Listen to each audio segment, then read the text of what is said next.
Our second sample strategy we are going to refer to as the EMA strategy, or the exponential moving average strategy.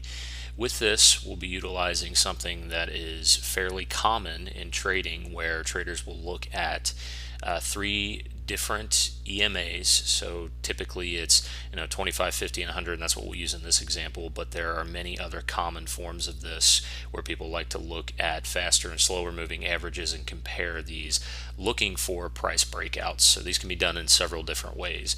In our example, we're going to look for the actual price to dip below the 25 and or the 50 EMA and then wait for it to pull back up, looking for breakouts.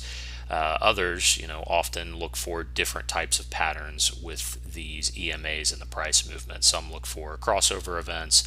Others like to look for crossovers plus price movement over those EMA lines. But for our example, we're going to stick with something very simple, where we're going to look for current price of the security crossing over the 25 and 50 EMAs, and then looking for that breakout back above those exponential moving averages.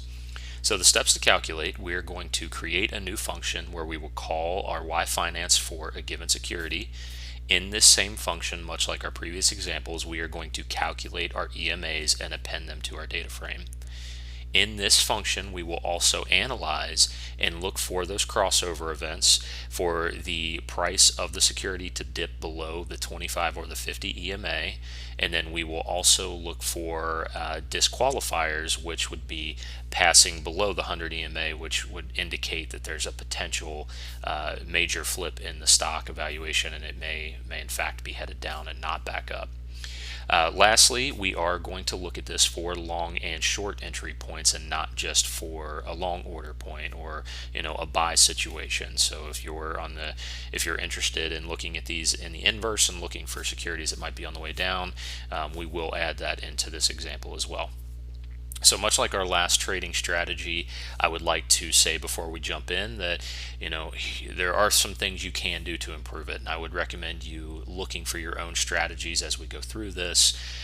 Play with the numbers, figure out how these EMAs are being calculated, how that price is moving across those, and then figure out if you would like to maybe duplicate this for a strategy you have, or come up with different types of strategies based upon this.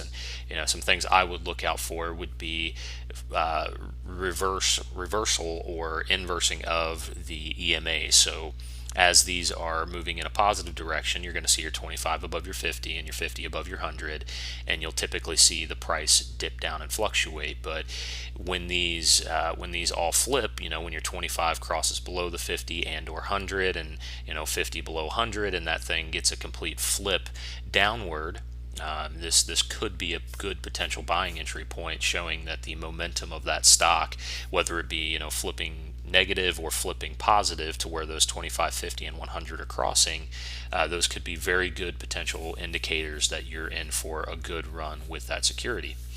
I would also recommend that you test it with intraday and longer period data. So this could be a strategy that's meant for short-term traders. It's good to look for quick scalping. You'll see a lot of videos out there where people utilize this trading strategy for scalping. Now again, I'm not recommending you do anything, but I'm just saying use it to test, right? Use it to figure out what you're comfortable with and what will meet your needs. So with that, I would recommend just playing with it.